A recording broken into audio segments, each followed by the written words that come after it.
마다가스카르 대통령이 한국을 쫓아냈습니다. 나라 땅 절반을 빼앗으려 한 침략자라며 분노에 찬 군중과 함께 한국 기업들을 몰아냈죠. 거리엔 한국을 규탄하는 구호가 울려 퍼졌고 동양인만 보면 돌이 날아들었습니다. 한국은 그렇게 인도양의 섬나라에서 영원히 추방당하는 듯했습니다. 그런데 15년이 지난 지금 믿기 어려운 일이 벌어지고 있습니다. 그 대통령이 한국 앞에서 고개를 숙인 겁니다. 우리의 진정한 구원자라며 눈물까지 글썽이더군요. 한국을 가장 증오하던 청년 활동가는 이제 한국과의 협력을 진두지휘하는 정부 고위 관료가 됐습니다. 도대체 그 사이에 무슨 일이 있었던 걸까요? 적에서 은인으로, 증오에서 감사로, 이토록 극적인 반전이 어떻게 가능했을까요? 오늘의 이야기 시작합니다. 안녕하세요. 저는 마다가스카르 보건부에서 일하고 있는 라베 안드리아 나리보입니다. 올해로 38살이 됐네요. 지금 저는 한국 대사관에서 열리는 수교 기념행사 연설문을 준비하고 있습니다. 손이 떨려요. 16년 전에 제가 이 모습을 본다면 아마 미쳤다고 소리쳤을 겁니다. 2008년으로 돌아가 볼까요? 그때 저는 22살 대학생이었습니다. 안타나나리보 국립대학교 법학과에 다녔죠. 집안은 가난했지만 꿈만은 컸습니다. 언젠가 조국을 위해 큰일을 하리라 다짐했으니까요. 제겐 4살 터울의 형 토비아나가 있었습니다. 형은 우리 마을 최초의 대학생이었어요. 아버지가 평생 농사지어 번 돈을 모아 형을 대학에 보냈고 형은 그 기대에 보답하듯 늘 1등이었습니다. 저는 형의 뒤를 따라 같은 대학에 들어갔고 우린 단칸방을 나눠 쓰며 미래를 꿈꿨죠. 그해 가을이었습니다. 전 세계적으로 식량 위기 공포가 퍼지던 시기였어요. 쌀값은 천정부지로 치솟았고 우리 같은 가난한 나라는 당장 내일 먹을 것도 걱정해야 했습니다. 그런데 어느 날 라디오에서 충격적인 뉴스가 흘러나왔습니다. 한국 기업이 우리나라 농지 절반을 99년간 가져간다는 소식이었죠. 130만 헥타르라고 했습니다. 서울 면적의 22배에 달하는 어마어마한 규모였어요. 형이 라디오를 끄며 중얼거렸습니다. 식민지배가 끝난 줄 알았는데 이번엔 한국이냐고요. 형의 눈빛이 이글이글 타올랐습니다. 저도 마찬가지였죠. 우리 조상들이 피땀 흘려 일군 땅을 동양의 어느 나라가 공짜로 가져간다니요. 분노가 치밀었습니다. 프랑스 식민지배의 상처가 아직 아물지도 않았는데 또다시 외세의 땅을 빼앗긴다는 생각에 잠을 이룰 수가 없었어요. 그날 밤 형과 저는 새벽까지 이야기를 나눴습니다. 우리가 뭔가 해야 한다고요. 대학가는 발칵 뒤집혔습니다. 강의실보다 광장에 모이는 학생들이 더 많았죠. 형은 학생회 간부였고 자연스럽게 시위 조직의 중심에 섰습니다. 저도 형 곁에서 전단지를 돌리고 구호를 외쳤어요.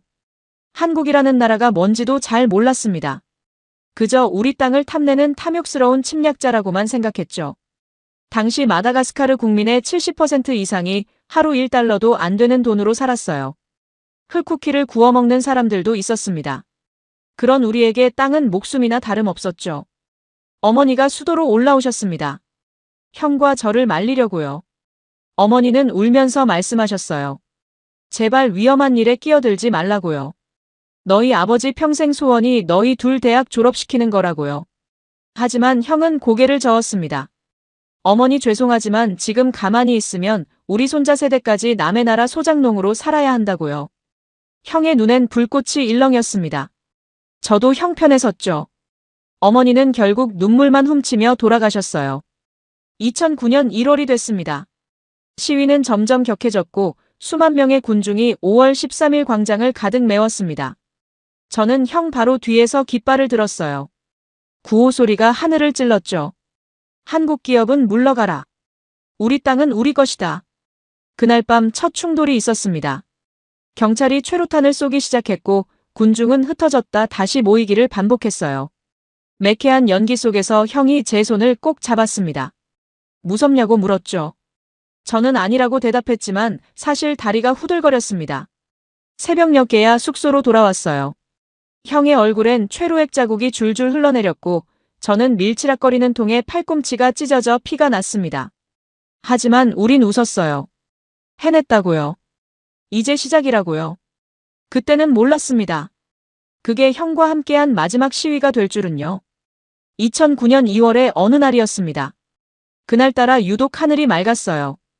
구름 한 점 없이 파란 하늘이 끝없이 펼쳐져 있었죠. 형이 아침부터 들떠 있었습니다. 오늘이 결정적인 날이라고 했어요. 대통령궁까지 행진해서 라발로마나 대통령의 퇴진을 요구하겠다고요. 저는 살짝 불안했습니다. 최근 시위대와 경찰의 충돌이 점점 격해지고 있었거든요. 지난주에는 친구 하나가 곤봉에 맞아 팔이 부러지기도 했어요. 하지만 형은 자신만만했습니다. 수만 명이 함께하는데 누가 우릴 막겠냐고요. 형의 눈빛엔 승리의 확신이 가득했어요. 아침을 먹으면서 형이 말했습니다. 라베야, 오늘 역사가 바뀔 거다. 우리 손자들한테 자랑스럽게 이야기해 줄 수 있는 날이 될 거야. 형은 웃었지만 저는 왠지 가슴이 철렁했어요. 불길한 예감이랄까요? 하지만 그런 말을 꺼내면 겁쟁이 취급당할 것 같아서 그냥 고개만 끄덕였습니다. 오후 2시쯤 5월 13일 광장에 도착했을 때 이미 엄청난 인파가 모여 있었습니다. 3만 명은 좋게 넘어 보였어요. 사방에서 사람들이 계속 밀려들었죠. 깃발이 물결쳤고 구호 소리가 천지를 진동했습니다. 마다가스카르 만세. 한국 기업은 물러가라. 우리 땅은 우리 것이다. 형이 맨 앞줄로 나갔습니다. 학생회 간부들과 함께 대열의 선두에 섰죠. 저도 따라가려 했지만 형이 제 어깨를 잡았어요. 강한 소나기였습니다. 형의 눈이 진지하게 저를 바라봤죠. 넌 뒤에 있어라. 앞은 위험할 수도 있으니까. 어머니한테 약속했잖아. 둘 다 무사히 돌아가겠다고. 형의 마지막 말이었습니다. 그때는 그냥 흔한 걱정이려니 했어요. 형이 제 이마를 툭 치고는 환하게 웃으며 돌아섰습니다. 그 뒷모습을 저는 평생 잊지 못해요. 넓은 어깨와 곧은 등. 두려움 없이 앞으로 나아가는 당당한 걸음걸이. 그게 제가 본 형의 마지막 모습이었습니다. 행진이 시작됐습니다. 군중은 하나의 거대한 파도처럼 대통령궁을 향해 나아갔어요. 발밑에서 땅이 울리는 것 같았죠. 저는 형의 뒤통수를 놓치지 않으려 애썼습니다. 형은 확성기를 들고 구호를 선창했어요. 목이 터져라 외쳤죠. 대통령궁 앞 광장에 도착했을 때 분위기가 급변했습니다. 경비병들이 총을 들고 도열해 있었어요. 하지만 군중은 멈추지 않았습니다. 오히려 더 거세게 밀고 나갔죠. 누군가 철조망을 밀어붙이기 시작했고 고함 소리가 하늘을 찔렀습니다. 경비병들의 얼굴에 공포가 스쳤어요. 그때였습니다. 총성이 울렸어요. 탕! 탕탕! 처음엔 공포탄인 줄 알았습니다. 하지만 앞줄에 있던 사람들이 쓰러지기 시작했죠. 비명소리가 터져나왔고 군중은 사방으로 흩어졌습니다. 피가 튀었어요. 누군가 제 옆에서 쓰러졌습니다. 저는 형을 찾아 미친 듯이 뛰었어요. 형은 광장 한복판에 쓰러져 있었습니다. 가슴에서 피가 흘러나오고 있었죠. 붉은 피가 돌바닥을 적시고 있었어요. 저는 형을 안아들었습니다. 형 정신 차려요. 형의 눈이 저를 바라봤어요. 입술이 달싹거렸지만 소리는 나오지 않았습니다. 무슨 말을 하려는 건지 알 수 없었어요. 병원으로 가야 해요. 누가 좀 도와주세요. 저는 울부짖었지만 모두가 도망치기 바빴습니다. 총성은 계속됐고 비명소리가 끊이지 않았죠. 형의 몸이 점점 차가워졌어요. 눈빛이 흐려지더니 결국 천천히 감겼습니다. 형아 안 돼. 저는 형의 시신을 안고 광장 바닥에 주저앉았죠. 하늘이 무너지는 것 같았습니다. 그날 100명이 넘는 사람이 목숨을 잃었다고 합니다. 형은 그중 한 명이었어요. 고작 26살이었습니다. 우리 마을 최초의 대학생. 아버지의 자랑. 어머니의 희망. 제 영웅. 그렇게 형은 차가운 시신이 되어 고향으로 돌아왔습니다. 장례식에서 어머니가 실신하셨어요. 형의 관 앞에서 비명을 지르다가 그대로 쓰러지셨죠. 아버지는 관을 부여잡고 하염없이 우셨습니다. 평생 과묵했던 아버지가 아이처럼 울부짖는 모습을 저는 처음 봤어요. 가슴이 찢어지는 것 같았습니다. 저는 울지 않았습니다. 대신 이를 악물었어요. 주먹을 꽉 쥐고 형의 관 앞에 섰죠. 반드시 복수하겠다고. 한국 놈들이 형을 죽였으니 반드시 되갚아주겠다고요. 그 다짐이 제 가슴에 불로 새겨졌습니다. 눈물 대신 증오가 흘러내렸어요. 형의 장례를 치른 지 한 달 뒤 쿠데타가 성공했습니다. 라발로마나 대통령은 남아프리카 공화국으로 도망쳤고 34살의 젊은 정치인 라조엘리나가 권력을 잡았죠. 그는 취임하자마자 전 세계 언론 앞에서 선언했습니다. 대우 로지스틱스와의 토지 임대 계약은 전면 무효다. 마다가스카르의 땅은 단 한 평도 외국인에게 넘기지 않겠다. 저는 환호했습니다. 드디어 승리한 거라고 생각했어요. 형의 죽음이 헛되지 않았다고요. 라조엘리나 정권의 청년 조직에 가입했습니다. 한국 기업과 교민들을 쫓아내는 일에 앞장섰죠. 한국인이 운영하던 가게에 돌을 던지고 그들의 차를 뒤집었어요. 죄책감 같은 건 없었습니다. 오히려 통쾌했죠. 형의 원수를 갚는 기분이었으니까요. 당시 마다가스카르에 있던 한국인들은 급히 짐을 쌌습니다. 거리에서 동양인만 보이면 돌이 날아들었거든요. 땅도둑이라는 욕설이 쏟아졌고 일부는 폭행을 당하기도 했어요. 저도 몇 번 그런 일에 가담했습니다. 형을 생각하면 손이 멈추지 않았어요. 하지만 승리의 기쁨은 오래가지 않았습니다. 쿠데타 정권은 국제사회의 인정을 받지 못했어요. 아프리카 연합에서 제명당했고 미국과 유럽은 원조를 끊었습니다. 외국 기업들이 하나둘 철수하기 시작했죠. 경제는 바닥을 쳤습니다. 한국 기업을 쫓아냈지만 다른 투자자도 오지 않았어요. 물가는 치솟았고 실업률은 하늘을 찔렀습니다. 하루 한 끼 먹기도 힘든 사람들이 늘어났죠. 형이 그토록 바꾸고 싶어 했던 가난은 오히려 더 심해지기만 했어요. 대학교는 문을 닫았다 열기를 반복했고 저는 결국 졸업도 못한 채 학교를 떠나야 했습니다. 법학과를 나와서 판사가 되겠다던 꿈은 산산조각이 났죠. 고향으로 돌아왔어요. 아버지는 부쩍 늙으셨고 어머니는 형의 사진만 바라보며 하루를 보내셨죠. 저는 농사를 도우며 하루하루를 버텼습니다. 해가 뜨면 밭에 나가고 해가 지면 잠자리에 들었어요. 기계처럼 살았습니다. 밤마다 형의 꿈을 꿨어요. 피투성이가 된 형이 저를 바라보며 묻더군요. 라베야, 넌 뭘 하고 있는 거냐고. 복수는 했잖아요. 한국 놈들을 쫓아냈잖아요. 저는 꿈속에서 형에게 말했지만 형은 대답하지 않았습니다. 그저 슬픈 눈으로 저를 바라볼 뿐이었죠. 세월이 흘러 저는 다시 수도로 올라왔습니다. 다행히 말단 공무원 자리를 얻었죠. 월급은 쥐꼬리만 했지만 그래도 숨은 쉴 수 있었어요. 하지만 마음속엔 여전히 형의 죽음이 무겁게 짓누르고 있었습니다. 그리고 그보다 더 무거운 것은 답을 찾지 못한 질문이었어요. 왜 아무것도 나아지지 않는 걸까요? 2015년이 됐습니다. 저는 30살이 됐고 결혼도 했어요. 아내 니리나는 수도의 작은 병원에서 간호조무사로 일했습니다. 마을 출신의 순하고 따뜻한 여자였죠. 처음 만났을 때 아내의 미소가 참 예뻤어요. 형 생각에 우울할 때마다 그 미소가 저를 붙잡아줬습니다. 이듬해 딸이 태어났어요. 소피아라고 이름 지었습니다. 형이 좋아했던 이름이에요. 형은 늘 말했죠. 나중에 딸 낳으면 소피아라고 부를 거야. 지혜로운 아이가 됐으면 좋겠다고요. 형 대신 제가 그 이름을 쓰게 됐네요. 갓 태어난 딸아이를 안았을 때 형 생각에 눈물이 났습니다. 아이가 태어나고 처음엔 행복했습니다. 하지만 얼마 지나지 않아 악몽이 다시 시작됐어요. 예전보다 더 생생하고 끔찍했죠. 형이 피투성이가 된 채 소피아를 안고 있는 꿈을 꿨습니다. 형이 저를 노려보며 말했어요. 이 아이도 지켜주지 못할 거냐? 나처럼 보내줄 거냐? 저는 비명을 지르며 깨어났습니다. 온몸이 식은땀에 젖어 있었죠. 아내가 놀라서 제 등을 쓸어주었어요. 괜찮아요, 당신. 그냥 꿈이에요. 하지만 저는 괜찮지 않았습니다. 형의 죽음이 6년이나 지났는데도 여전히 저를 놓아주지 않았어요. 밤마다 그 광장으로 끌려갔습니다. 그 무렵 마다가스카르에 이상한 바람이 불기 시작했습니다. 한국 드라마가 유행하기 시작한 거예요. 처음엔 믿기지 않았죠. 우리가 쫓아낸 나라의 드라마를 왜 보는 건지 이해할 수 없었어요. 하지만 젊은 사람들 사이에서 한국 드라마와 음악은 빠르게 퍼져나갔습니다. 시장 골목에서도 한국 노래가 흘러나왔죠. 아내도 가끔 한국 드라마를 봤어요. 제가 거실에 들어가면 얼른 채널을 돌렸지만요. 아내는 제 마음을 알았거든요. 한국이라면 일을 가는 남편 앞에서 한국 드라마를 볼 수는 없었겠죠. 하지만 가끔 아내가 웃으며 드라마 이야기를 하려다 말을 멈추는 걸 봤어요.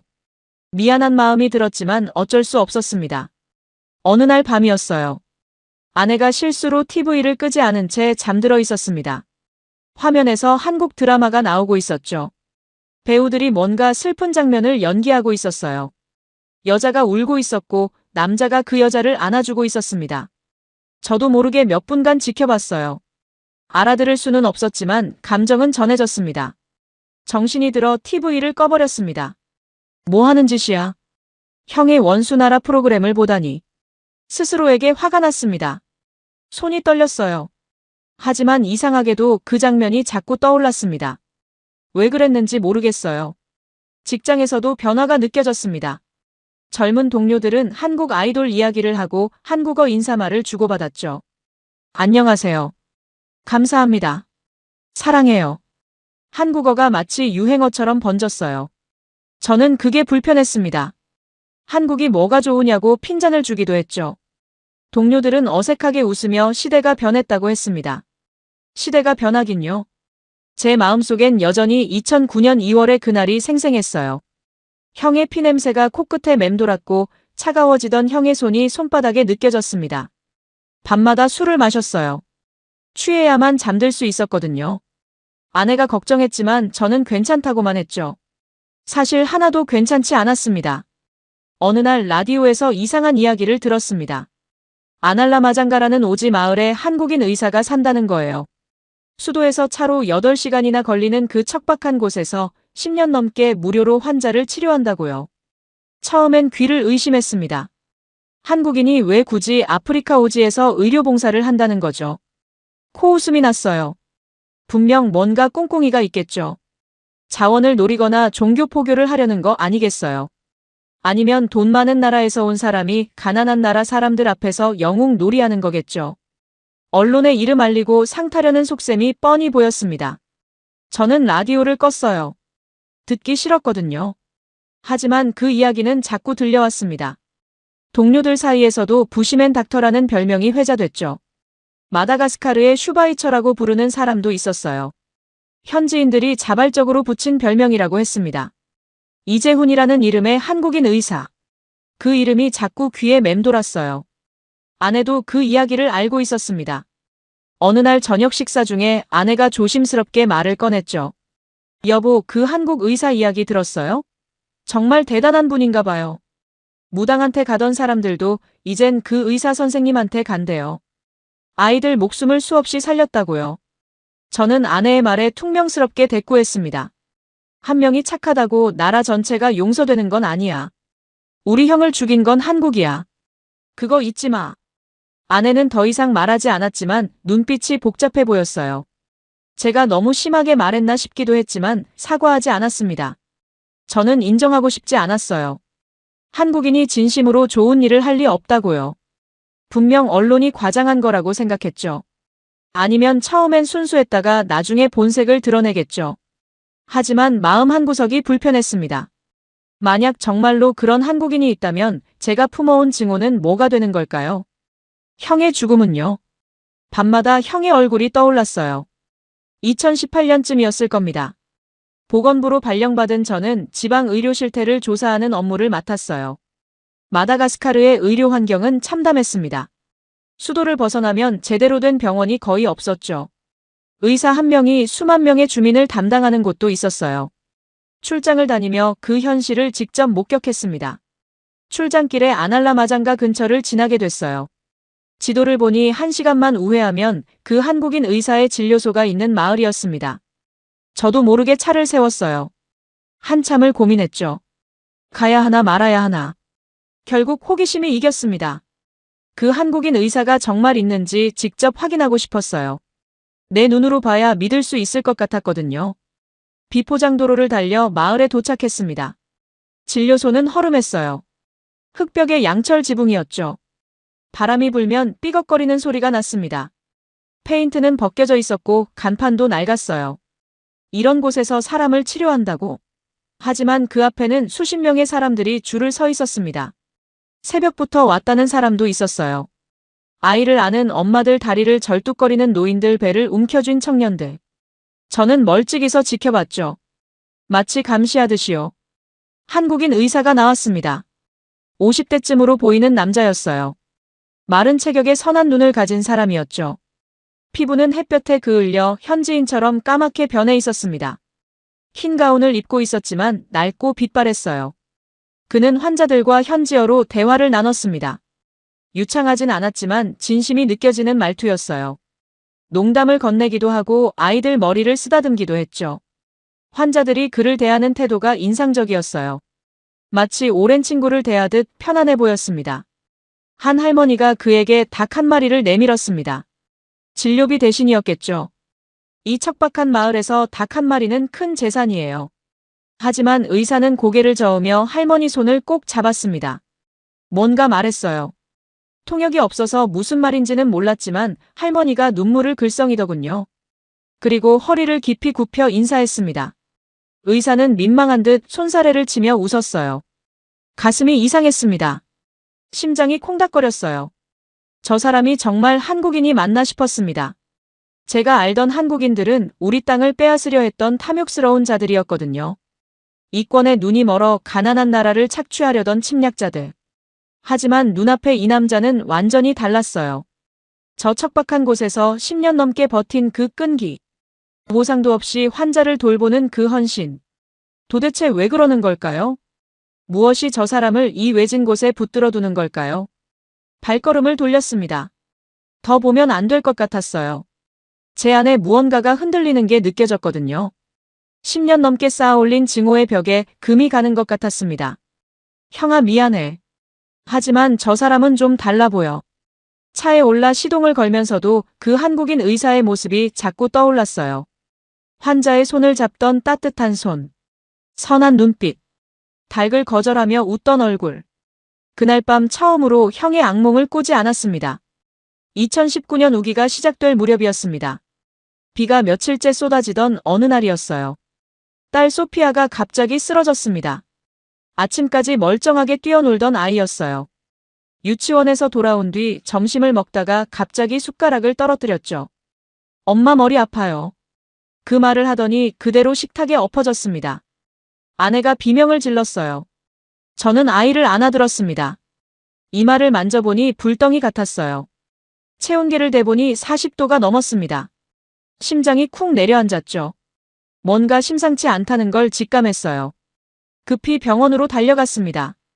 빗속을 뚫고 30분을 달렸어요.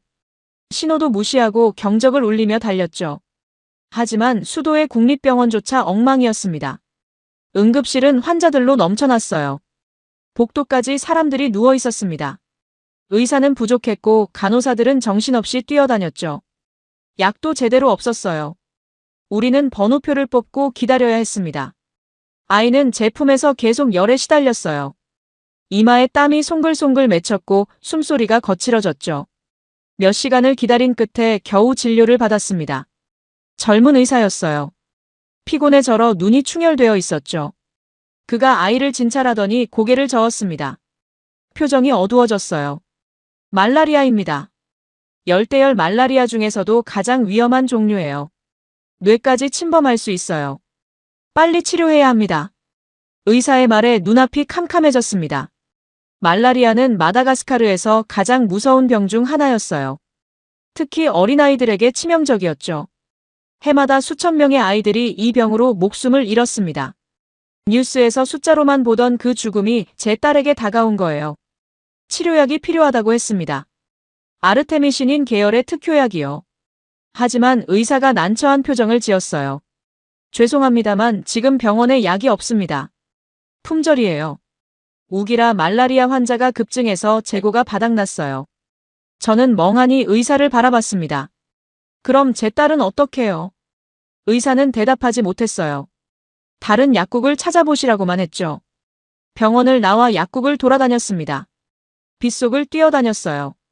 하지만 전부 마찬가지였습니다. 약이 없다는 말만 들었죠. 어떤 약사는 미안하다며 고개를 숙였고 어떤 약사는 무심하게 다음 손님을 받았습니다. 저는 점점 절망에 빠져들었어요. 암시장에서 구할 수 있다는 말을 듣고 찾아갔습니다. 으슥한 골목의 허름한 가게였어요. 문을 열고 들어가니 수상한 남자가 저를 위아래로 훑어봤죠. 약은 있었습니다. 작은 약병을 내밀었어요. 하지만 가격이 제 월급의 3배였습니다. 그 돈이 어디 있겠어요? 저는 무릎을 꿇었습니다. 제발 외상으로라도요. 딸이 죽어가고 있어요. 다음 달에 꼭 갚을게요. 제발요.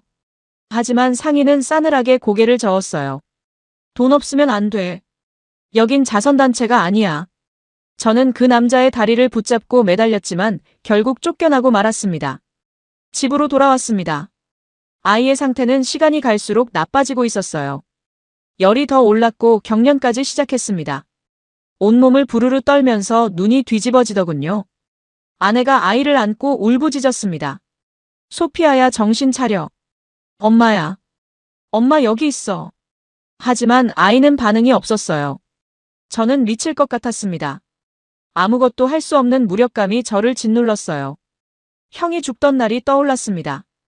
그때도 이렇게 무력했죠. 형의 피가 흘러내리는 걸 보면서도 아무것도 할 수 없었어요. 또 이렇게 가만히 지켜보기만 해야 하는 건가요? 소피아도 형처럼 제 품에서 보내야 하는 건가요? 눈물이 쏟아졌습니다. 그때 아내가 말했어요. 떨리는 목소리로요. 눈물 범벅이 된 얼굴로 저를 바라보며 말했습니다. 여보, 아날라 마장가에 가면 한국 의사가 무료로 치료해준대요. 말라리아 환자도 많이 살렸다고요. 약도 있대요. 제발 가보자요. 저는 말문이 막혔습니다. 한국인에게 도움을 청하라고요? 형을 죽인 나라 사람에게? 차라리 내가 죽는 게 낫다고 소리치고 싶었어요. 하지만 아내의 품에 안긴 딸아이를 봤습니다. 이마에 송글송글 땀이 맺혀 있었고 숨소리가 거칠었죠. 입술이 파랗게 질려 있었어요. 작고 여린 손이 축 늘어져 있었습니다. 아버지 자존심이 뭐가 중요해요? 소피아를 살려야죠. 제발요. 당신 형님도 이걸 원하지 않을 거예요. 아내가 애원했습니다. 저는 아무 말도 할 수 없었어요. 형의 얼굴이 떠올랐습니다. 피투성이가 된 형의 얼굴. 하지만 동시에 딸의 얼굴도 떠올랐어요. 둘 중 하나를 선택해야 했습니다. 복수냐 딸이냐? 증오냐 사랑이냐? 결국 저는 차에 시동을 걸었습니다. 형아, 미안해. 마음속으로 형에게 사과했어요. 하지만 소피아는 내 딸이야. 내 살과 피야. 제발 이해해줘. 비가 쏟아지는 밤이었습니다. 8시간의 길고 긴 여정이 시작됐어요. 비포장도로를 달렸습니다. 빗속에서 차가 미끄러지고 흙탕물이 튀었어요. 와이퍼가 미친 듯이 움직였지만 앞이 잘 보이지 않았습니다. 헤드라이트 불빛만 의지한 채 험한 길을 달렸죠. 아내가 뒷좌석에서 딸을 꼭 안고 있었어요. 소피아는 힘없이 신음했습니다. 열이 더 오르는 것 같았어요. 아내가 계속 아이의 이름을 불렀습니다. 소피아야, 버텨. 곧 도착해. 엄마, 아빠 여기 있어. 중간에 타이어가 펑크 났어요. 하필이면 가장 험한 구간에서요. 빗속에서 1시간을 허비하며 타이어를 갈았습니다. 손이 떨렸고 옷이 흠뻑 젖었어요. 진흙탕에서 미끄러져 넘어지기도 했죠. 하지만 그런 건 상관없었습니다. 딸만 살릴 수 있다면요. 다시 시동을 걸고 달렸어요. 해가 지고 어둠이 내렸습니다. 빗소리와 엔진 소리만 들렸죠.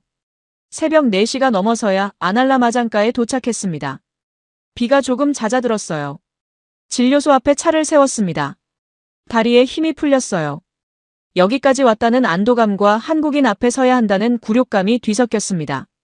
손이 떨렸죠. 형의 얼굴이 스쳤어요. 미안해, 형아. 하지만 어쩔 수 없어. 문을 두드렸습니다. 작은 불빛만 켜져 있는 허름한 건물이었어요.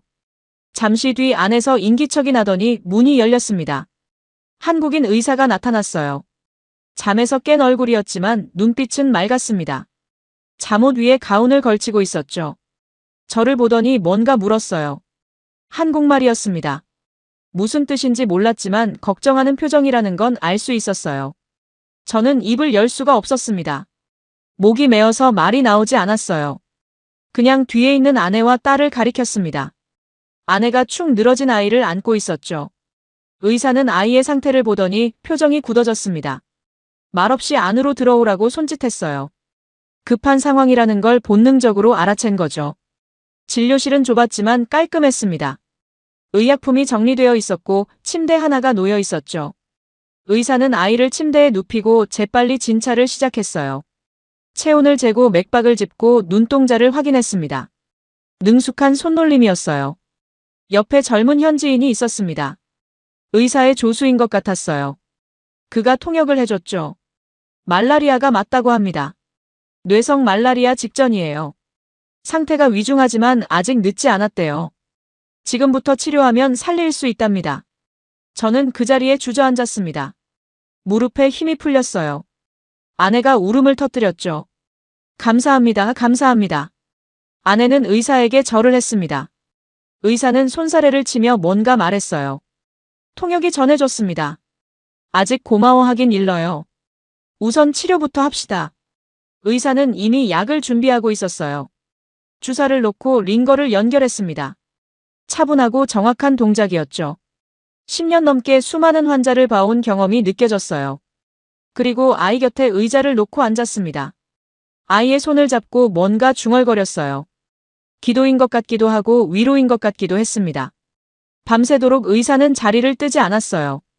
한두 시간마다 약을 투여하고 열을 재고 기록했습니다. 눈도 붙이지 않았죠.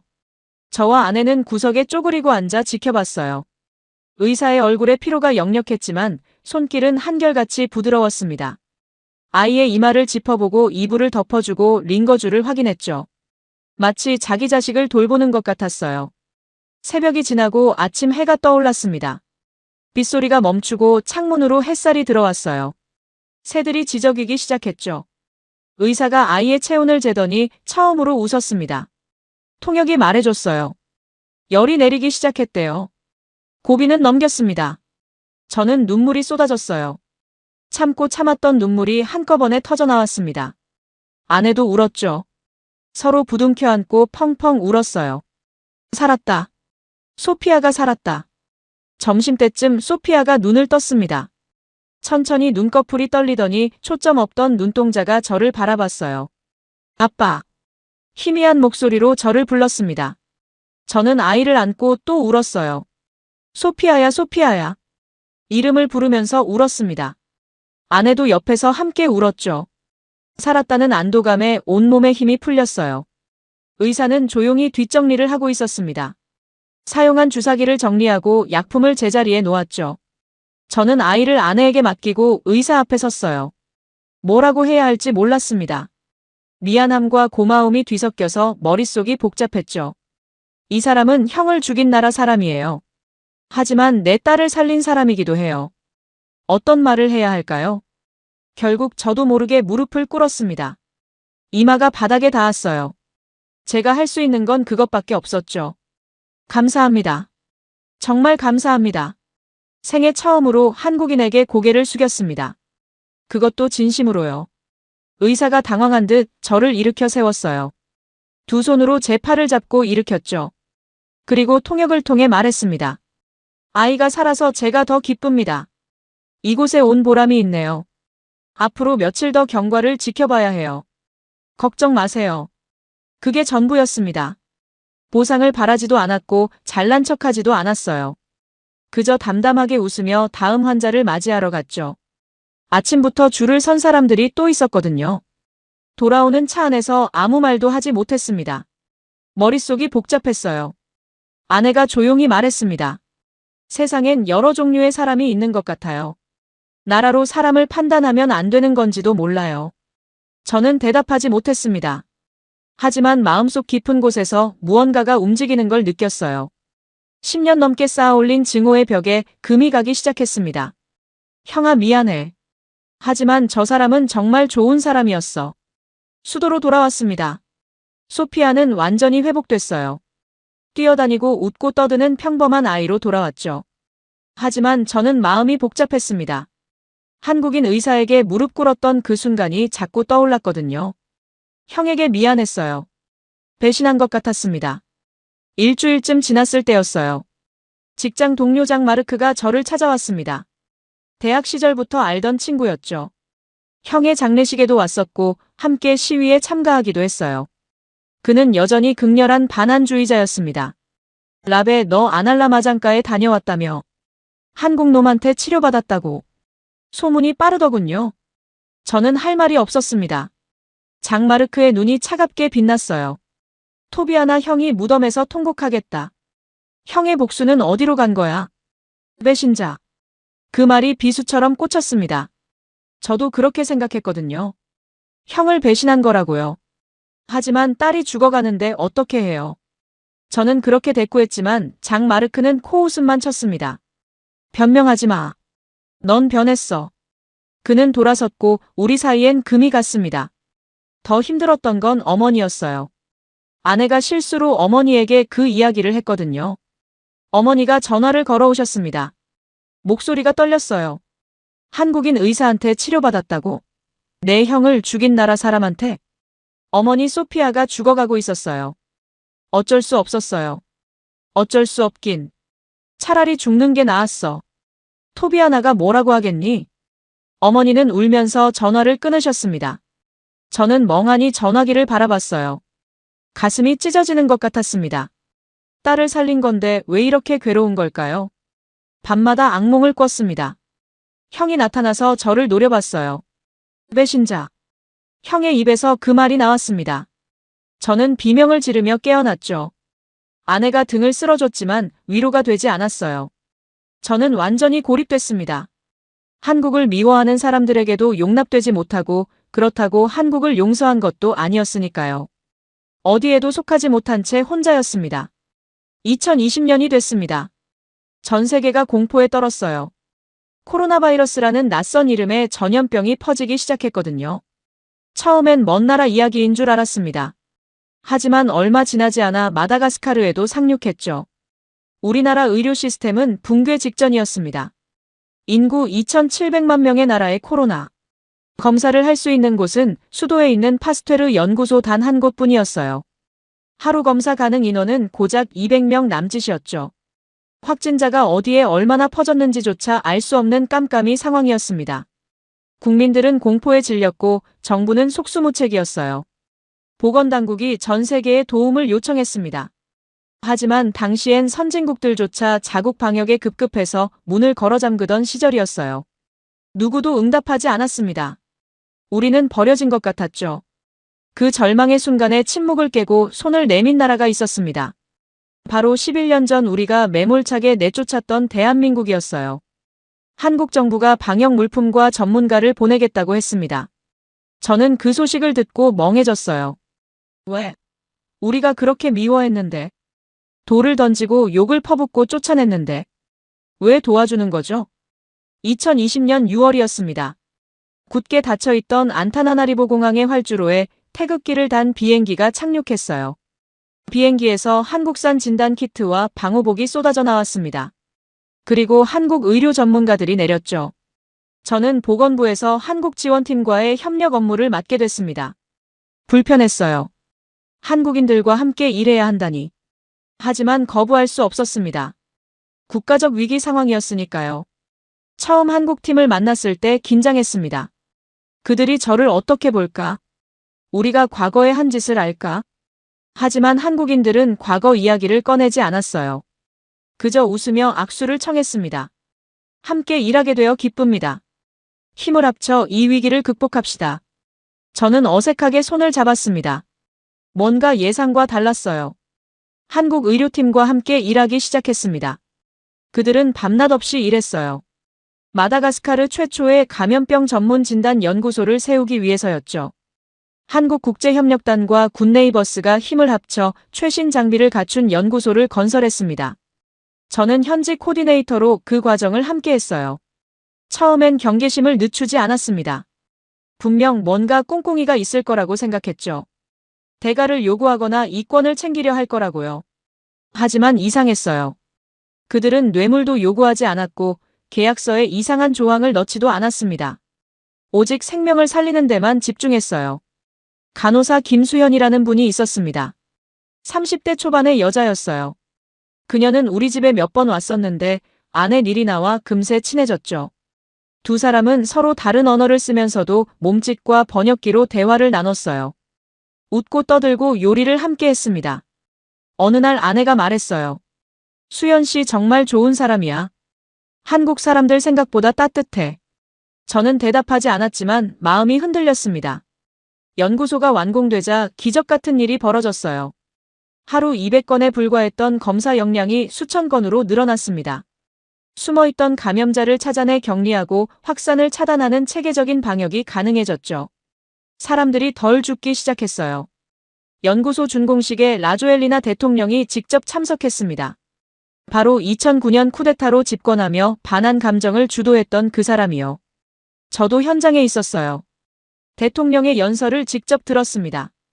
우리가 가장 힘들고 어두운 터널을 지날 때 그 누구보다 먼저 손을 내밀어준 진정한 친구는 대한민국입니다.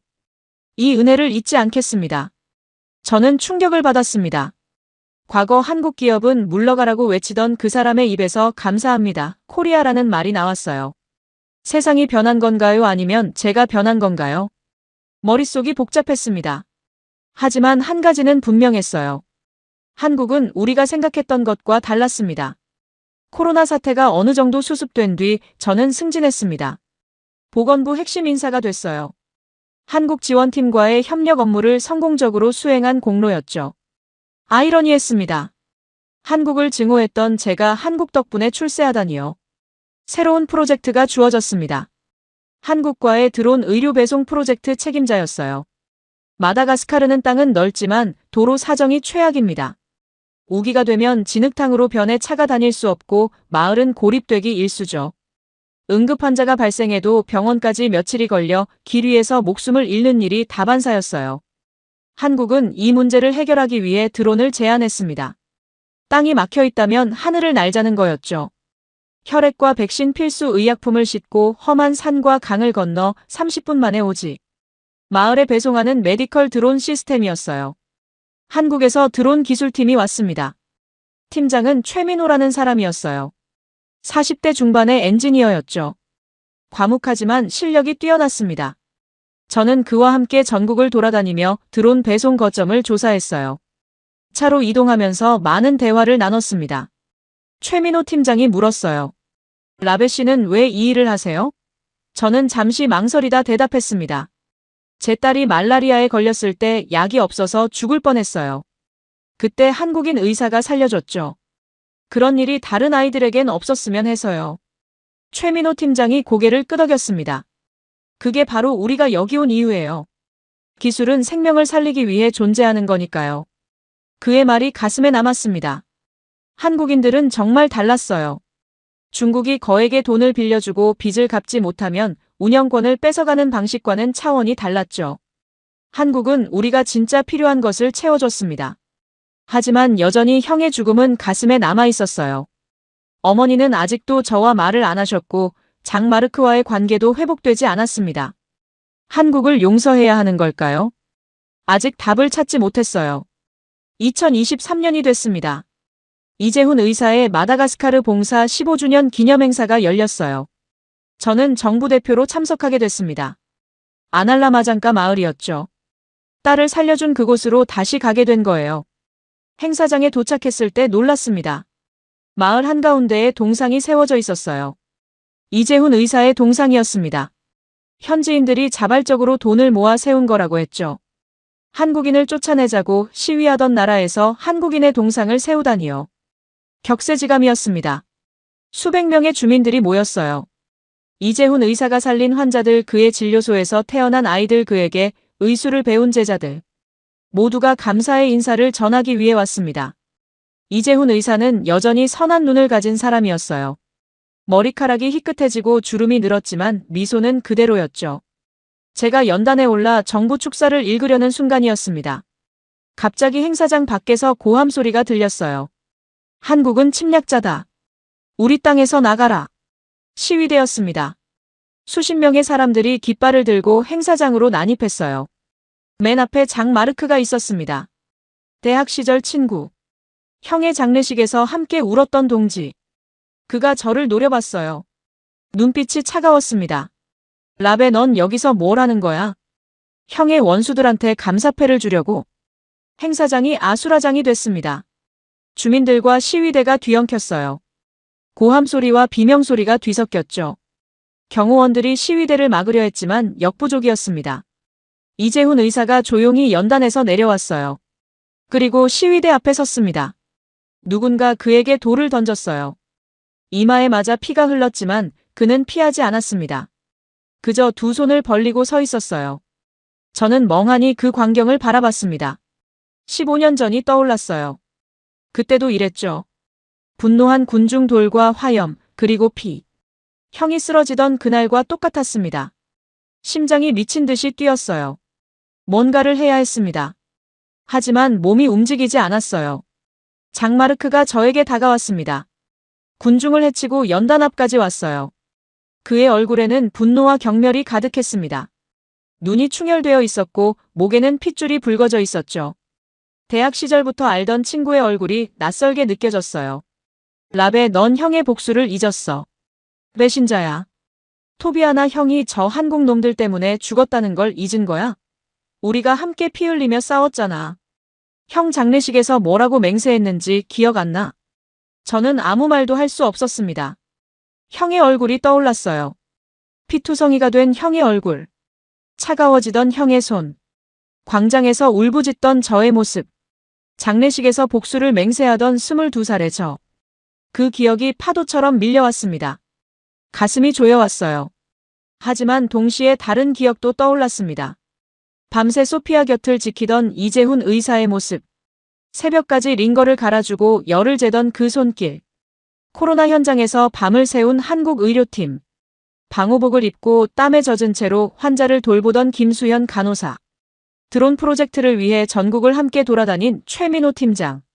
기술은 생명을 살리기 위해 존재한다고 말하던 그의 진지한 눈빛. 그들의 얼굴이 스쳤습니다. 장마르크가 확성기를 들이밀었어요. 자, 여기 서서 말해봐. 모두가 듣고 있어. 넌 어느 편이야? 마다가스카르 편이야, 한국 편이야? 내 형 편이야, 형을 죽인 놈들 편이야? 선택해. 군중이 조용해졌습니다. 숨소리마저 멈춘 것 같았어요. 모든 눈이 저를 향했습니다. 시위대도 주민들도 이재훈 의사도. 수백 개의 시선이 저를 꿰뚫었어요. 저는 떨리는 손으로 확성기를 받았습니다. 심장이 터질 것 같았어요. 입술이 바짝 말랐고 목구멍이 조여왔습니다. 형의 얼굴이 다시 떠올랐습니다. 하지만 이번엔 달랐어요. 피투성이가 된 모습이 아니었습니다. 형이 웃고 있었어요. 대학 시절 함께 밤새 토론하던 때의 형. 조국의 미래를 꿈꾸며 눈을 빛내던 형. 형이 살아있을 때 꿈꾸던 것은 무엇이었죠? 복수였나요? 아니요. 형은 조국이 잘 살기를 원했어요. 가난에서 벗어나기를 원했죠. 아이들이 굶지 않고 병원에 갈 수 있는 나라를 원했어요.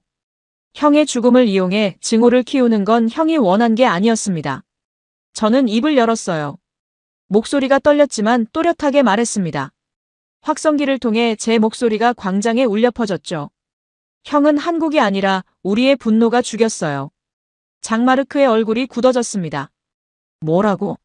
지금 뭐라고 했어? 저는 계속 말했어요. 멈출 수 없었습니다.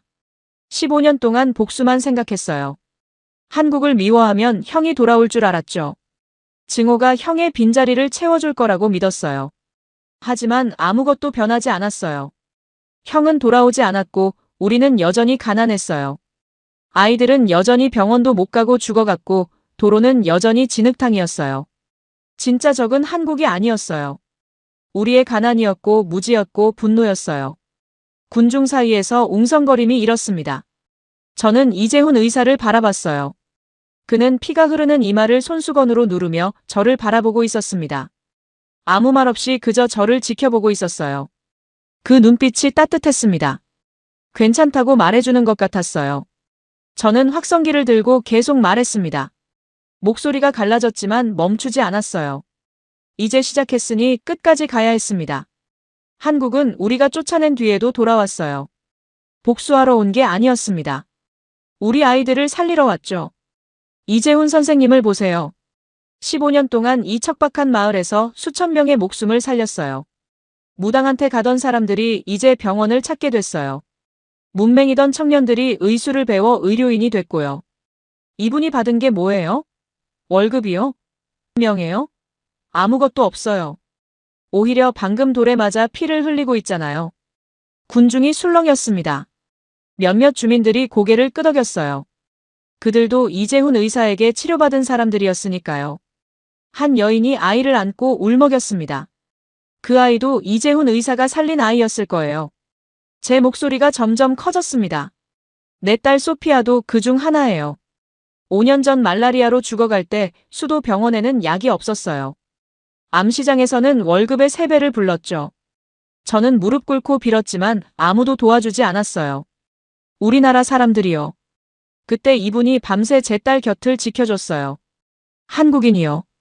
우리가 그토록 미워하던 한국인이. 장마르크가 소리쳤어요. 목소리가 날카로웠습니다. 그렇다고 형의 죽음이 없어지는 건 아니잖아. 형은 분명히 죽었어. 그날 광장에서 피를 흘리며 쓰러졌어. 그건 사실이잖아. 저는 고개를 끄덕였습니다. 맞아요. 형은 죽었어요. 그건 변하지 않는 사실이에요.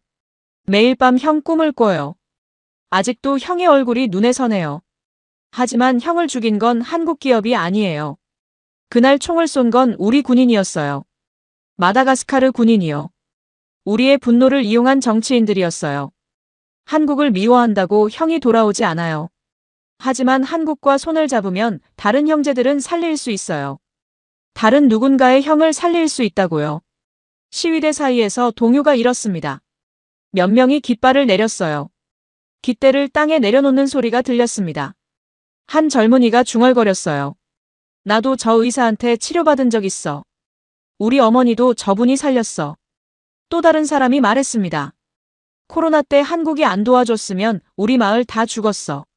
장마르크가 미친 듯이 소리쳤습니다. 비겁한 놈들. 다들 겁쟁이야. 조상의 땅을 팔아먹은 놈들의 후손답구나. 하지만 군중은 이미 흩어지기 시작했어요. 시위대의 열기가 식어가고 있었습니다. 이재훈 의사가 저에게 다가왔어요.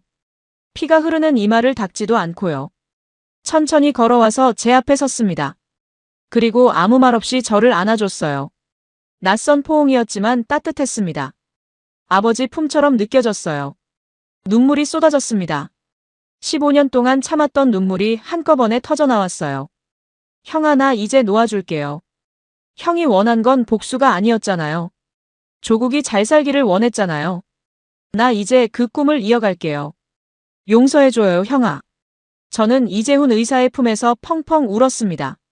하늘에서 형이 지켜보는 것 같았어요. 그날의 영상이 인터넷에 퍼졌습니다. 누군가 휴대폰으로 촬영한 거였어요. 화질은 좋지 않았지만 제 목소리는 또렷하게 들렸습니다. 시위대 앞에서 울면서 연설하는 저의 모습이 소셜미디어를 통해 마다가스카르 전역으로 퍼져나갔죠. 하룻밤 사이에 수십만 명이 그 영상을 봤어요. 반응은 엇갈렸습니다. 어떤 사람들은 저를 배신자라고 욕했어요. 조상의 땅을 팔아먹은 매국노라고요. 토비아나가 무덤에서 통곡할 것이라고 저주했습니다. 협박 전화도 왔어요. 거리에서 죽여버리겠다는 메시지도 받았죠. 며칠 동안 무서워서 출근도 못했습니다. 하지만 다른 사람들은 저를 지지했어요. 용기 있는 발언이었다고요. 누군가는 해야 할 말이었다고요. 이제 앞으로 나아갈 때가 됐다는 댓글이 수천 개 달렸습니다. 처음으로 한국을 좋아한다고 당당히 말할 수 있게 됐다는 젊은이들도 많았어요. 특히 젊은 세대의 반응이 뜨거웠습니다. K-팝 팬들이 저를 지지하는 캠페인을 시작했어요. 라베와 함께라는 해시태그가 트렌드에 올랐죠. 방탄소년단 팬클럽에서 성명을 냈고 블랙핑크 팬들이 응원 메시지를 보냈습니다. 한국 드라마와 음악을 좋아하던 젊은이들이 목소리를 내기 시작한 거예요. 그동안 눈치 보느라 말 못했지만 이젠 당당히 한국을 좋아한다고 말할 수 있다고요. 제 부하 직원장 피에르가 찾아왔습니다. 25살의 청년이었어요. 평소에 한국 아이돌을 좋아한다고 했지만 제 앞에선 늘 숨겼죠. 선배가 한국을 싫어하는 줄 알았으니까요. 그가 눈물을 글썽이며 말했습니다. 선배님 감사합니다. 선배님 덕분에 이제 한국을 당당히 좋아할 수 있게 됐어요. 저 사실 한국 유학 가고 싶었는데 주변 눈치 때문에 말도 못 꺼냈거든요. 부모님도 반대하셨고 친구들도 이상하게 볼까봐 무서웠어요. 이제 당당하게 꿈을 말할 수 있어요. 저는 그의 어깨를 토닥여줬습니다. 꿈을 포기하지 마. 좋아하는 걸 부끄러워하지 마. 내가 옳다고 생각하면 그게 옳은 거야.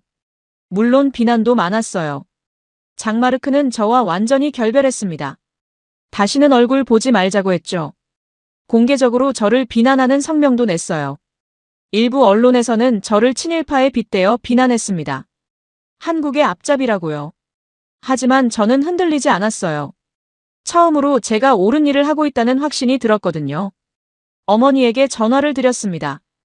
영상을 보셨는지 물었어요. 어머니는 한참 침묵하시다가 말씀하셨습니다.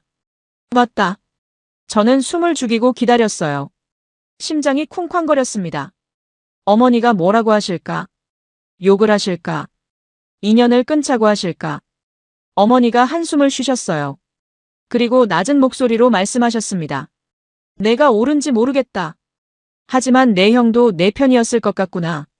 토비아나는 늘 내 편이었으니까. 저는 전화기를 붙잡고 울었습니다.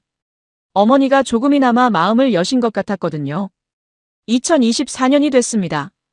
저는 보건부 차관으로 승진했어요. 40살이 되던 해였죠. 한국 마다가스카르 의료 협력 협정 체결식에 참석하기 위해 생애 처음으로 한국 땅을 밟게 됐습니다. 비행기에서 내릴 때 다리가 떨렸어요. 형을 죽인 나라라고 평생 믿어왔던 곳에 발을 딛는다는 게 묘한 기분이었습니다. 인천공항에 내렸을 때 첫 번째 충격을 받았어요. 공항이 어찌나 크고 깨끗한지 마치 다른 세계에 온 것 같았습니다. 유리로 된 천장에서 햇살이 쏟아져 들어왔고 바닥은 거울처럼 반짝였어요.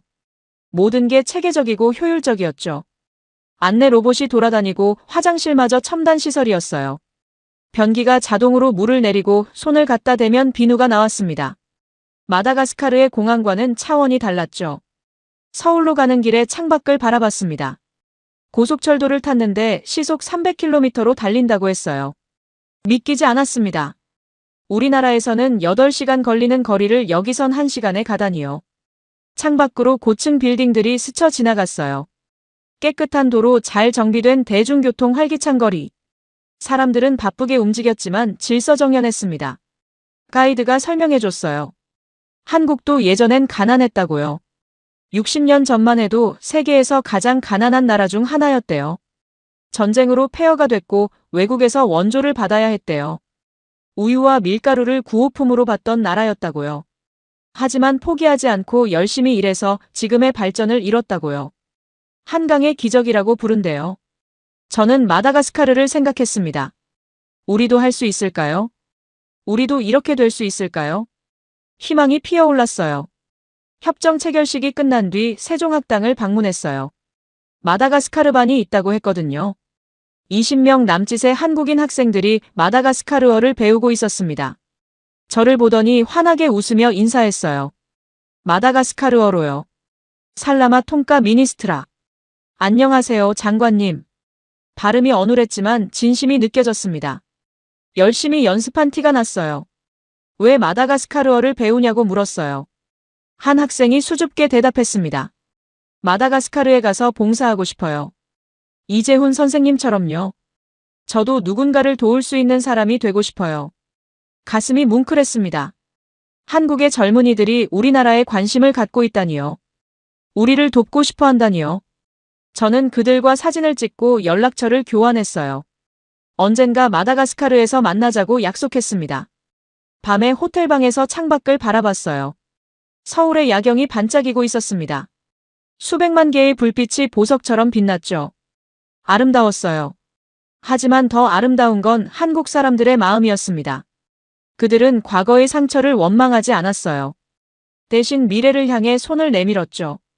저도 그렇게 되고 싶었습니다. 한국에서의 마지막 밤이었습니다. 저는 호텔방에서 어머니에게 영상통화를 걸었어요. 시차 때문에 마다가스카르는 새벽이었지만 어머니는 깨어 계셨습니다. 잠이 안 온다고 하셨죠. 요즘 늘 그러시대요. 어머니, 저 지금 한국이에요. 서울이라는 도시예요. 어머니의 얼굴이 화면에 나타났어요. 주름이 깊어지셨더군요. 머리카락도 하얗게 새셨고요. 눈가에 깊은 그늘이 져 있었습니다. 15년 동안 아들을 잃은 슬픔과 증오를 품고 사신 흔적이었죠. 어머니는 한참 저를 바라보시다가 말씀하셨습니다. 거기가 내 형을 죽인 나라냐? 어떻게 생겼더냐? 저는 창밖을 보여드렸어요.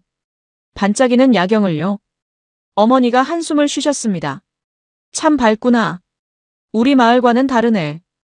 저는 천천히 말씀드렸어요. 어머니, 한국이 형을 죽인 게 아니에요. 그날 총을 쏜 건 우리 군인이었어요. 한국 기업 때문에 시위가 일어난 건 맞지만 형을 직접 죽인 건 우리였어요. 우리의 분노가 형을 죽인 거예요. 어머니가 침묵하셨습니다. 오랜 침묵이었어요. 화면 너머로 어머니의 거친 숨소리가 들렸습니다. 저는 계속 말했어요. 형이 원한 게 뭐였는지 생각해봤어요. 복수가 아니었어요. 형은 조국이 잘 살기를 원했어요.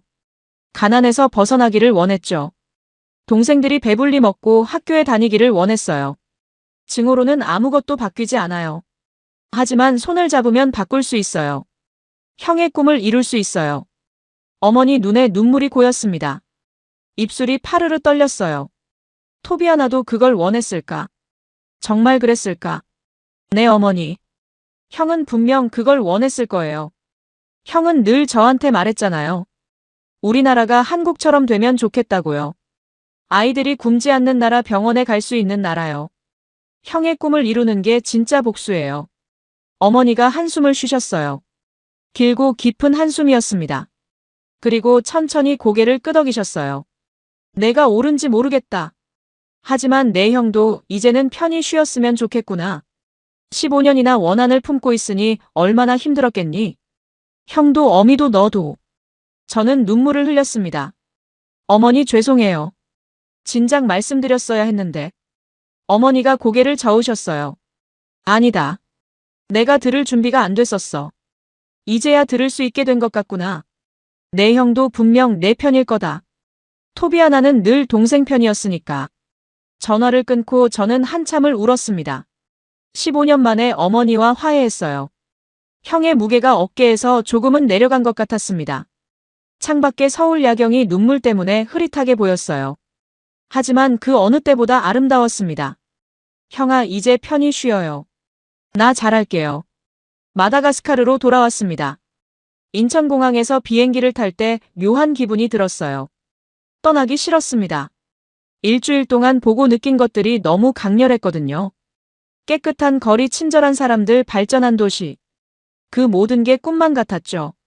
하지만 돌아가야 할 곳이 있었습니다. 제가 해야 할 일이 있었으니까요. 한국에서 배운 것들을 우리나라에 심어야 했어요. 비행기 창밖으로 인천의 불빛이 점점 작아졌습니다. 안녕, 한국. 다시 올게요. 속으로 작별 인사를 했죠. 12시간의 비행 동안 잠을 이룰 수 없었어요. 머릿속에 온갖 계획이 떠올랐거든요. 청년 교류 프로그램, 의료 협력 확대, 교육 지원 사업. 하고 싶은 일이 산더미였습니다. 안타나나리보 공항에 내렸을 때 습한 공기가 확 밀려왔어요. 익숙한 냄새였습니다. 집에 왔다는 느낌이 들었죠. 입국장을 나서니 아내와 딸이 손을 흔들고 있었어요. 소피아가 뛰어와 저를 안았습니다. 힘껏 안기는 딸의 품이 따뜻했어요. 아빠, 한국 어땠어요? 진짜 드라마에 나오는 것처럼 예뻐요? 사람들은 어때요? 음식은 맛있었어요? 소피아가 쏟아내는 질문에 저는 웃음이 났습니다. 하나씩 대답해 줄게. 차에서 이야기하자. 소피아는 15살이 됐어요. 말라리아로 죽을 뻔했던 어린아이가 어느새 숙녀가 됐죠. 키도 훌쩍 컸고 눈빛도 또렷해졌습니다. 제 어깨까지 오던 키가 이제는 제 코끝에 닿았어요. 시간이 정말 빠르게 흘렀구나 싶었습니다. 차 안에서 한국 이야기를 했어요. 인천공항이 얼마나 컸는지, 서울의 야경이 얼마나 아름다웠는지, 지하철이 얼마나 깨끗했는지. 소피아는 눈을 반짝이며 들었습니다. 아내 니리나도 흥미롭게 귀를 기울였죠. 제가 흥분해서 이야기하는 게 본인들도 신기한 모양이었어요. 예전에 저였다면 한국 이야기를 이렇게 신나게 할 리가 없었으니까요. 놀랍게도 소피아는 한국어를 배우고 있었어요. 안타나나리보 세종학당에 다니면서요. 일주일에 3번 수업을 듣는다고 했습니다. 처음엔 저 몰래 다녔대요. 제가 한국을 싫어하는 줄 알았으니까요. 하지만 제가 변하고 나서는 당당하게 다니게 됐다고 했습니다. 아빠, 저 한국어로 자기소개할 수 있어요. 들어볼래요? 소피아가 수줍게 말했어요. 저는 고개를 끄덕였죠. 소피아가 헛기침을 하더니 또박또박 한국어로 말했습니다. 안녕하세요. 제 이름은 소피아입니다. 저는 마다가스카르에서 왔습니다. 만나서 반갑습니다. 발음이 어눌했지만 진심이 느껴졌어요. 열심히 연습한 티가 났습니다. 저는 박수를 쳤어요. 아내도 함께 박수쳤죠. 소피아가 환하게 웃었습니다. 아빠, 저 한국 유학 가고 싶어요. 의대에 가서 이재훈 선생님처럼 의사가 될 거예요. 그래서 우리나라 사람들 치료해 줄 거예요. 선생님이 저를 살려주셨잖아요. 저도 다른 아이들을 살리고 싶어요. 저는 딸을 꼭 안아줬습니다. 눈물이 핑 돌았어요. 죽어가던 아이가 이런 꿈을 품다니요. 그래, 내 꿈을 응원한다. 넌 분명 훌륭한 의사가 될 거야. 아빠가 뭐든 도와줄게. 약속해. 아내 니리나가 웃으며 말했어요. 당신이 변하니까 온 집안이 변했어요. 소피아도 당신 보고 용기를 얻은 거예요. 저도요. 예전엔 한국 드라마 볼 때마다 눈치 봤는데 이젠 당당하게 봐요. 당신 덕분이에요. 저는 아내의 손을 잡았습니다. 고마워. 그동안 힘들었지. 내가 너무 완고했어. 아내가 고개를 저었어요. 아니에요. 당신 마음 이해해요. 형님 일이 있었으니까요. 하지만 이제 앞으로 나아가는 거잖아요. 그게 중요해요. 귀국 후 저는 한국 마다가스카르 청년 교류 프로그램을 본격적으로 추진했어요. 양국의 젊은이들이 서로 오가며 배우고 경험하는 프로그램이었죠. 정부 예산을 확보하는 게 쉽지 않았습니다. 반대하는 사람들도 있었어요. 왜 한국과 협력해야 하냐고요. 과거 일을 잊었냐고요.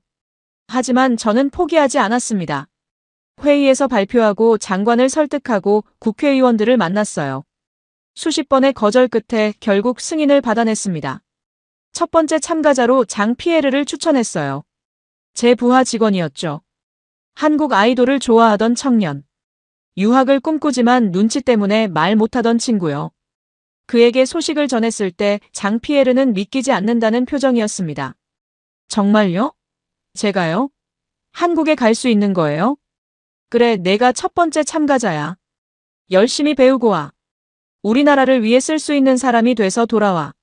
장 피에르가 눈물을 글썽이며 제 손을 잡았어요. 선배님 평생 이 은혜 잊지 않을게요. 꼭 훌륭한 사람이 되어 돌아올게요. 선배님 믿음에 보답할게요. 저는 그의 어깨를 토닥여줬습니다. 알아, 너라면 할 수 있어. 이재훈 의사가 키운 현지 의료인들도 활약하기 시작했습니다. 미셸이라는 청년이 있었어요. 아날라마장가 마을 출신이었죠. 문맹이었던 그를 이재훈 의사가 글부터 가르쳤어요. 알파벳을 익히고 숫자를 배우고 의학 용어를 공부했습니다. 주사 놓는 법, 상처 소독하는 법, 기본적인 진단법. 10년이 걸렸지만 결국 해냈어요. 이제 미셸은 제2의 부시맨 닥터라고 불리며 오지 마을을 돌아다니고 있습니다. 이재훈 의사가 하던 것처럼요. 오토바이를 타고 험한 길을 달려 환자를 찾아가죠.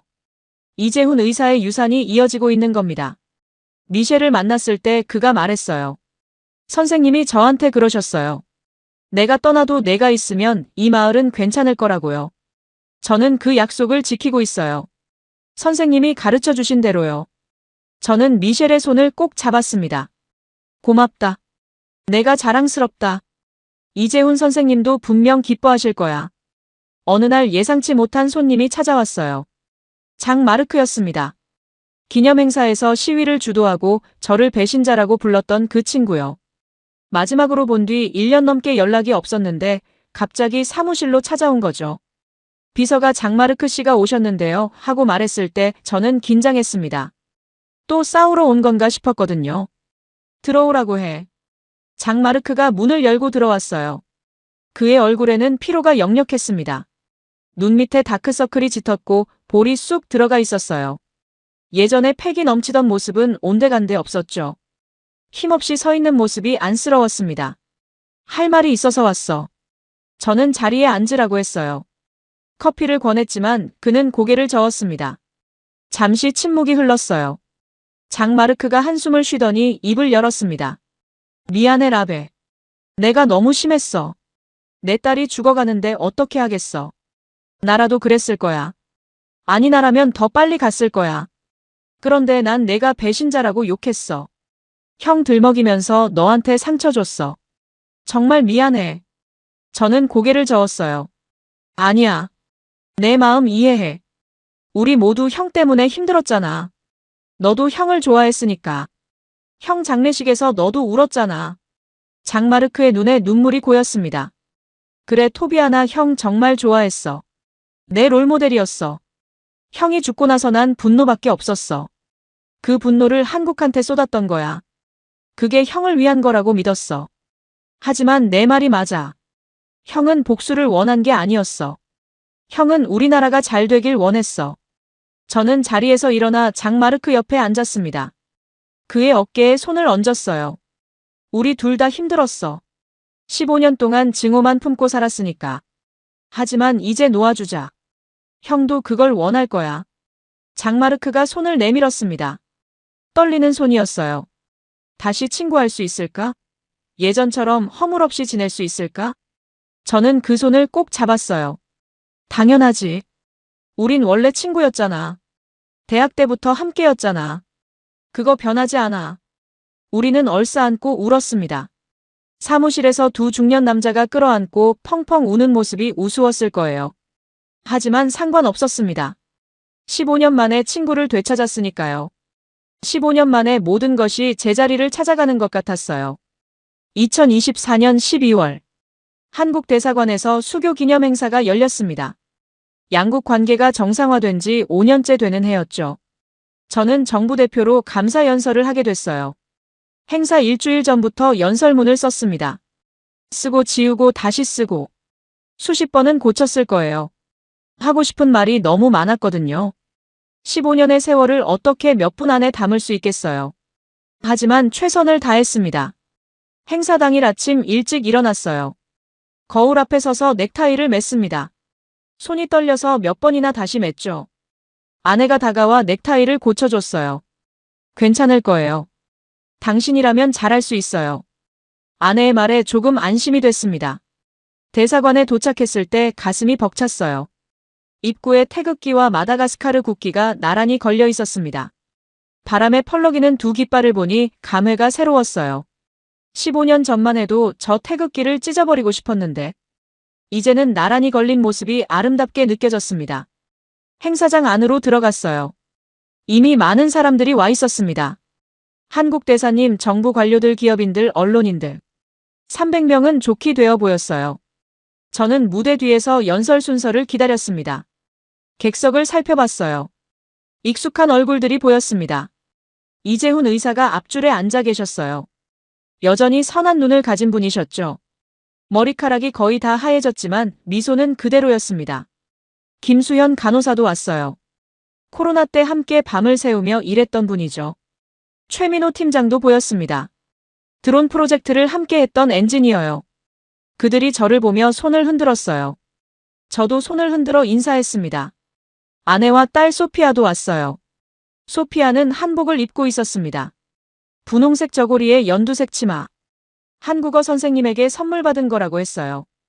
딸이 한복을 입은 모습을 보니 가슴이 뭉클했습니다. 예쁘다 우리 딸. 속으로 중얼거렸죠. 그리고 어머니도 오셨습니다. 처음으로 한국 행사에 참석하신 거였어요. 70이 넘은 어머니가 휠체어를 타고 수도까지 오셨습니다.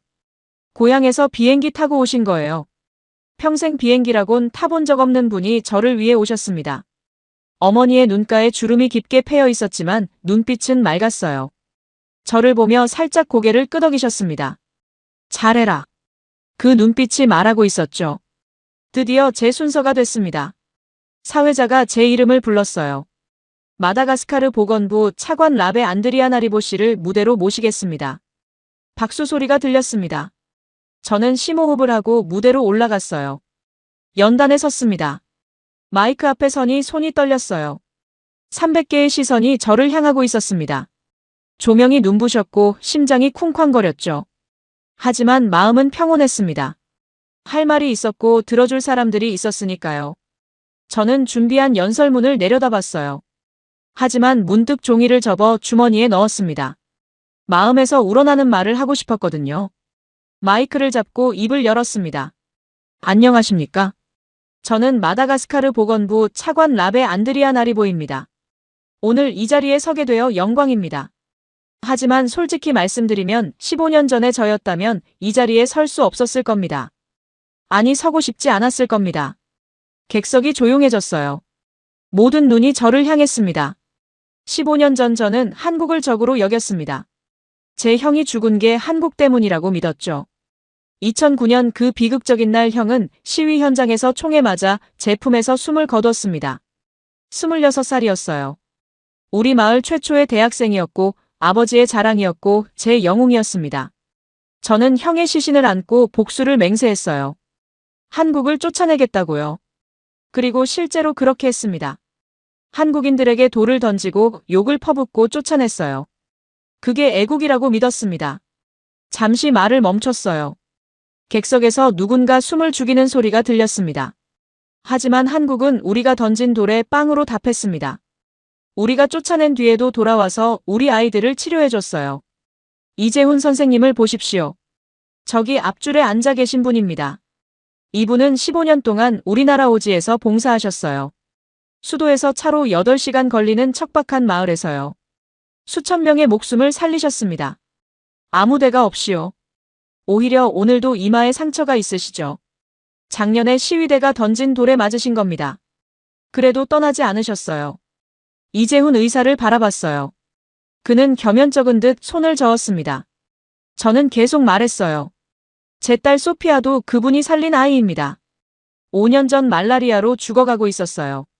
수도 병원에는 약이 없었습니다. 암시장에서는 제 월급의 3배를 불렀죠. 저는 무릎 꿇고 빌었지만 아무도 도와주지 않았어요.